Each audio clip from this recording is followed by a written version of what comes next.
Have you ever been so tired that sleep couldn't fix it anymore? Hannah Delaney had perfected the art of appearing fine. At 39, she was the person colleagues called when systems crashed, the daughter her mother leaned on during bad days, the professional who responded to emails at 11 p.m. with the same efficiency she showed at 9 a.m. From the outside, her life in Boston looked manageable. Good job as a data analyst, decent apartment in Somerville, reliable routines. But inside, something fundamental had broken. She couldn't remember when the exhaustion had stopped being physical and become something else entirely. It wasn't the kind of tired that sleep could fix. Her mind had become a machine that refused to shut down, grinding through calculations and worries even when there was nothing left to solve. She would wake up at 4:30 a.m., an hour before her alarm, staring at the ceiling with her heart racing for no reason she could name. The weight on her chest felt like she was constantly forgetting something crucial, except she never was. Her calendar was color-coded, her tasks completed ahead of schedule, her life organized to perfection. The paradox was suffocating. She was exhausted from doing everything right. Her mother's diagnosis 3 months ago had added a layer she couldn't quite process. Mild depression, the doctor had said, as if the word mild made it easier to carry. Her mother would call at odd hours, sometimes just to hear Hannah's voice, sometimes to say she couldn't get out of bed. Hannah would talk her through it with the same calm efficiency she brought to debugging code, offering practical solutions while her own internal alarm bells rang louder and louder. At work, her manager Marcus had recently started a new habit of Slack messaging her after hours with quick questions that required 30-minute responses. She never said no. Saying no felt like admitting weakness, and weakness felt like the beginning of the end. The only outward sign of her unraveling was something no one else noticed. She had stopped tasting food. Breakfast, lunch, dinner. It all became fuel she consumed mechanically while her mind replayed conversations from 3 days ago, searching for mistakes she might have made, problems she should have predicted. She would finish meals and realize she couldn't remember a single bite. This Friday evening in late October, the breaking point arrived quietly. She was in the office bathroom, the one on the 3rd floor that hardly anyone used, and suddenly she was crying. Not the graceful kind of crying from movies, but the silent, shaking kind where you have to grip the sink to stay standing. She didn't even know what had triggered it. Maybe it was Marcus's latest message about pivoting the Q4 strategy at 6:47 p.m. on a Friday. Maybe it was her mother's voicemail from lunch saying she felt heavy today. Maybe it was just the accumulation of 1,000 small weights that had finally exceeded what her nervous system could bear. She splashed cold water on her face, reapplied concealer under her eyes with the precision of someone defusing a bomb, and left the building with her laptop bag and the sensation that she was walking 2 steps behind her own body. The usual bus line was packed, as it always was on Friday evenings. People heading to bars in Davis Square, couples on dates, students going home for the weekend. Hannah couldn't bear the noise, the proximity of other humans, the forced cheerfulness of weekend plans. On impulse, she walked 3 blocks further and caught the 89 bus, an older route she'd only taken once or twice, one that looped through residential neighborhoods on its way to her area. The bus was nearly empty. Just her, an elderly man reading a newspaper in Spanish, and a teenager with headphones on. The interior smelled faintly of old upholstery and diesel.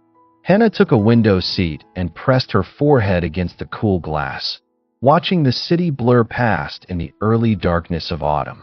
She was somewhere between Arlington and Somerville when the bus made an unscheduled stop.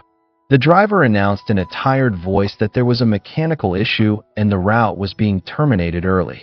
Passengers were instructed to exit and wait for the next bus in approximately 30 minutes, or make alternative arrangements. Hannah stepped onto an unfamiliar street corner. The cold October air hit her immediately. She'd left her heavier coat at the office. She pulled out her phone to call a rideshare, but the battery showed 3% and died before she could complete the request. The street was residential, lined with triple-deckers and bare trees.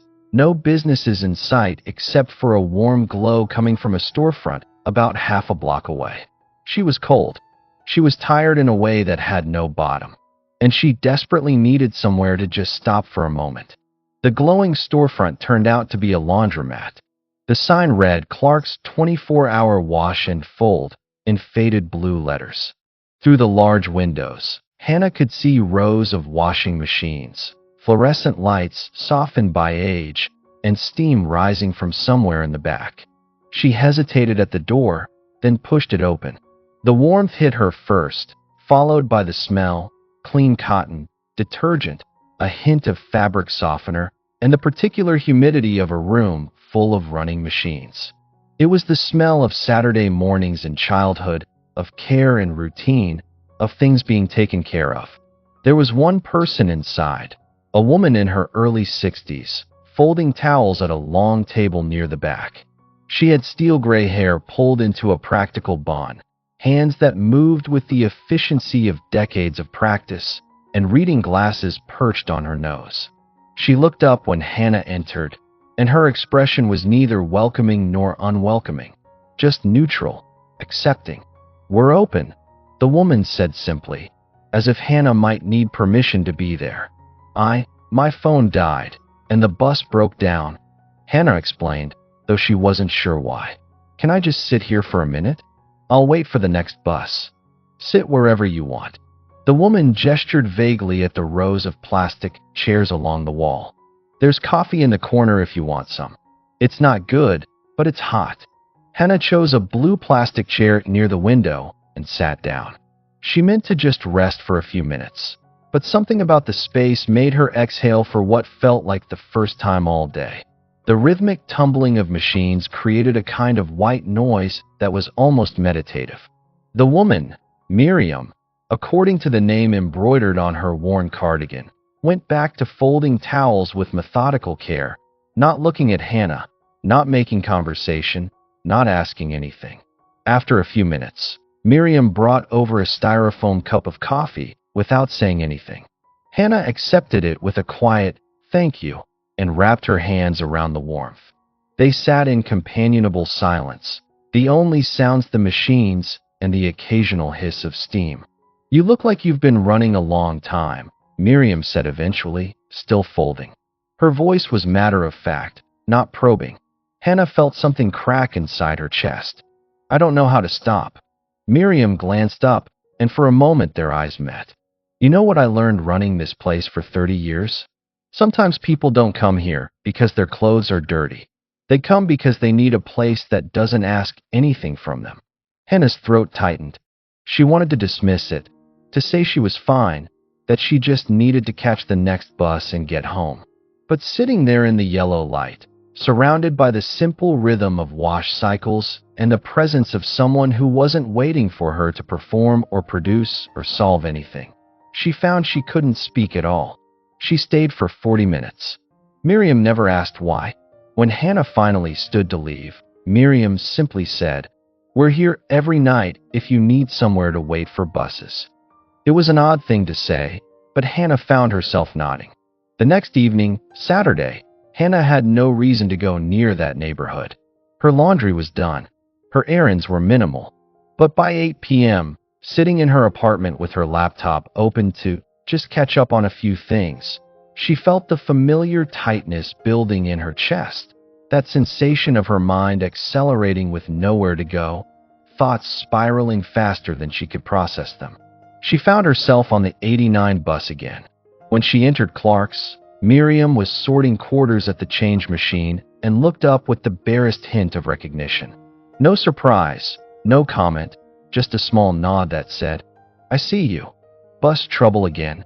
Miriam asked, and there was something almost conspiratorial in her tone. "Something like that," Hannah replied. This time, Hannah didn't just sit. She asked if she could help fold towels. Miriam shrugged and slid a basket across the table. They worked side by side in comfortable silence, the work requiring just enough attention to quiet the louder thoughts but not so much that Hannah felt performance pressure. "My husband used to say this place was my church," Miriam said after a while. "He didn't mean it as a compliment, but I took it as one. People come here when things are messy. They leave when things are clean. It's honest work. Do you ever get tired of it?" Hannah asked. "Every day." Miriam smiled slightly. "But tired isn't the same as done. I learned that difference the hard way." They continued folding. Hannah found herself noticing details she usually rushed past. The warmth of fresh laundry, the satisfaction of matching corners precisely, the way Miriam's hands moved with unconscious grace born of repetition. There was something almost meditative about it. "What brought you here?" Hannah asked. "To running this place, I mean." Miriam was quiet for a long moment, folding a fitted sheet with practiced efficiency. "My husband died 11 years ago. Heart attack, very sudden. For a while, I didn't know what to do with all the time. This place was his idea originally. He thought it would be a good investment. I hated it at first, but after he passed, I realized something. This business doesn't need me to be brilliant or special. It just needs me to show up and do the work. And some days, that was all I could manage. So I showed up." Hannah felt the words settle somewhere deep. "Does it get easier?" "Not easier," Miriam said. "Clearer. You start to see what actually matters and what's just noise." When Hannah left that night, she realized her shoulders had dropped 3 inches from where they usually sat. The sensation was so unfamiliar it was almost startling. Sunday evening, Hannah returned again. This time she didn't pretend there was a reason. She simply came. Miriam had chamomile tea ready, as if she'd been expecting her. They sat at the folding table while machines hummed their cycles, and Hannah found herself talking, not about solutions or strategies, but about the exhaustion itself. "I wake up and my first thought is about everything I need to do," Hannah said, wrapping her hands around the warm mug. "Even when I sleep, I dream about spreadsheets and emails. My mother calls me her rock. My boss calls me reliable, but I don't feel solid. I feel like I'm made of static electricity, just buzzing all the time with no off switch." Miriam listened without offering fixes. She didn't say, "Have you tried meditation?"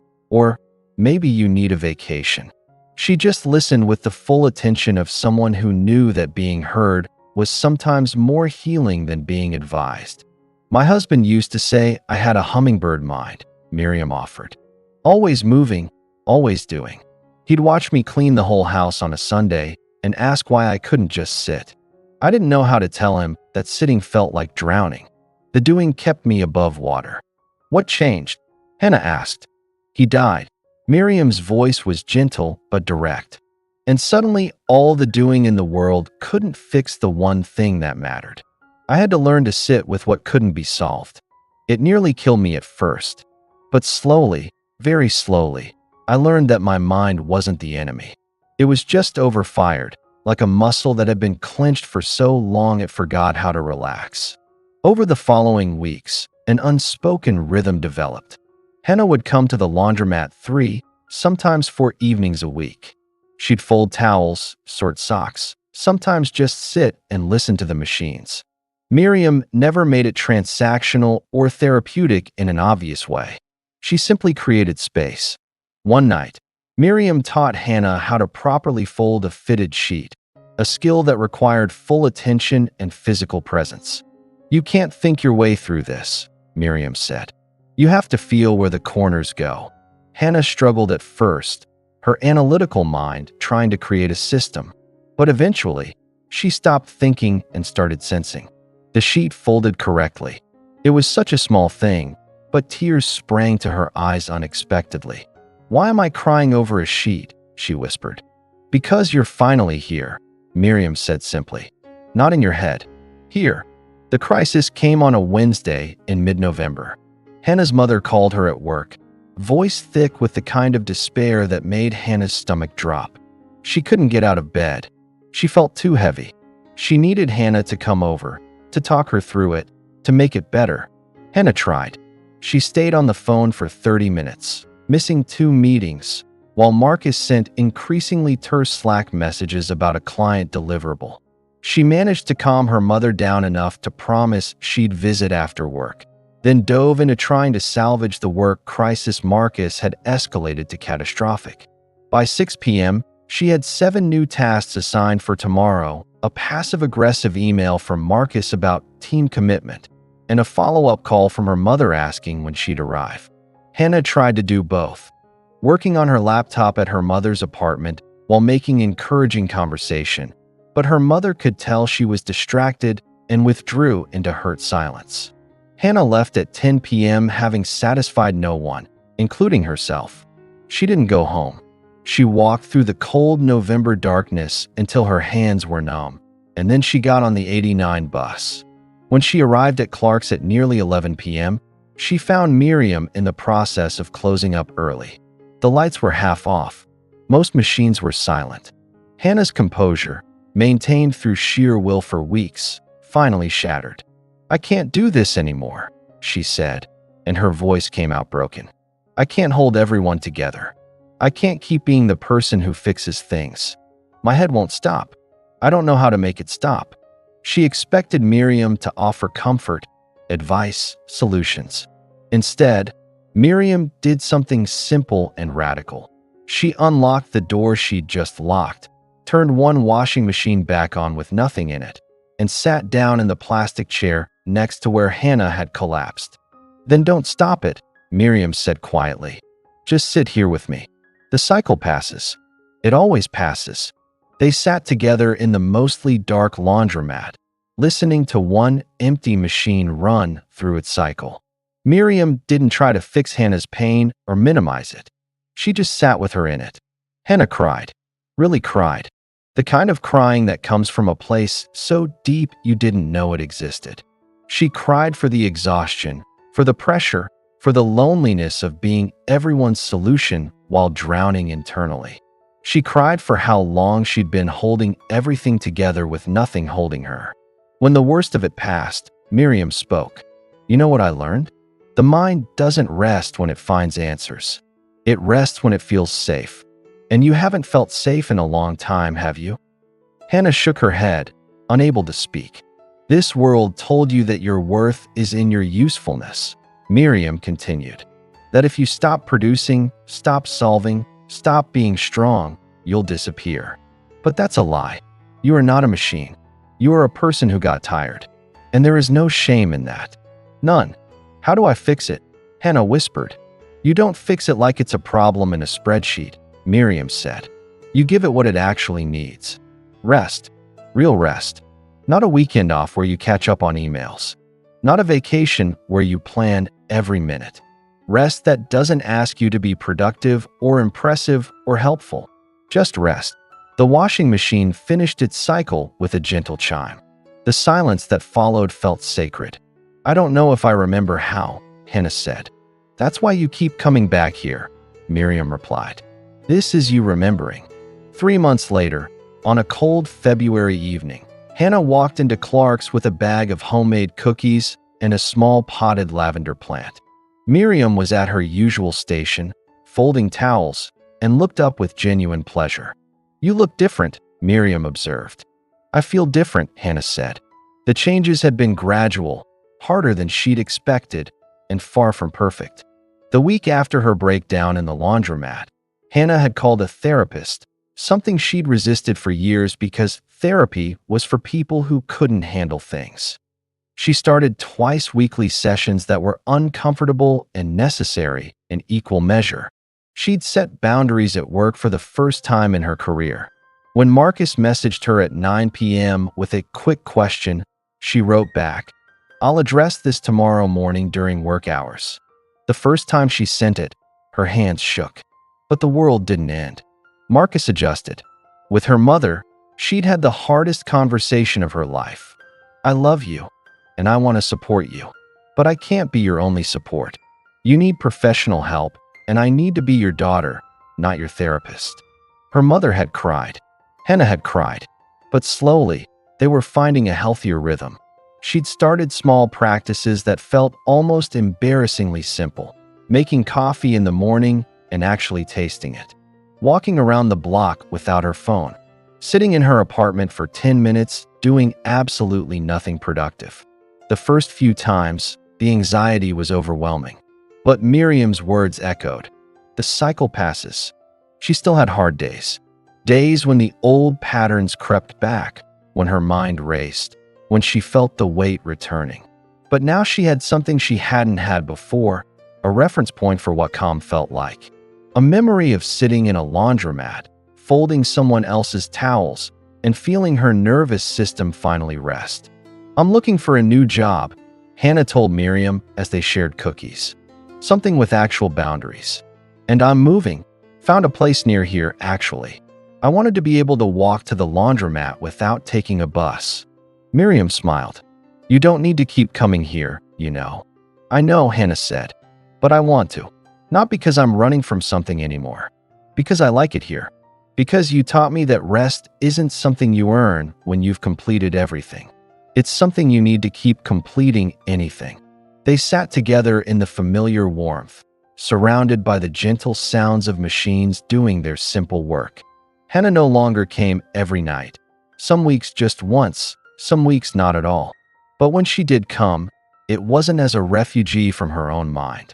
It was as someone who had learned that calmness wasn't found in a special place or perfect moment, but in the simple act of allowing herself to stop performing long enough to breathe.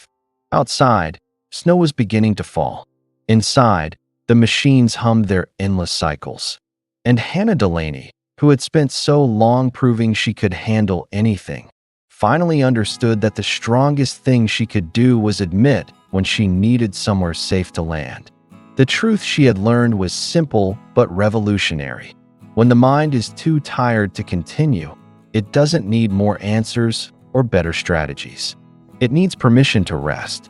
And sometimes that permission comes from the most unexpected places: a stranger's kindness, a warm room, the rhythm of machines washing things clean. This story reminds us that when our minds are exhausted, they don't need more answers. They need permission to rest. Sometimes the calmest place isn't where we planned to find it, but where we finally allowed ourselves to stop running. What are you still carrying that you could set down today? If this story reached something deep inside you, write the word calm in the comments. Share what city you're watching from. Your presence here matters. Subscribe and turn on notifications because every week I share stories that might change how you see your struggles. Click the card on screen for another powerful story of transformation. And remember, your peace might be waiting in the most unexpected place. You just have to give yourself permission to find it.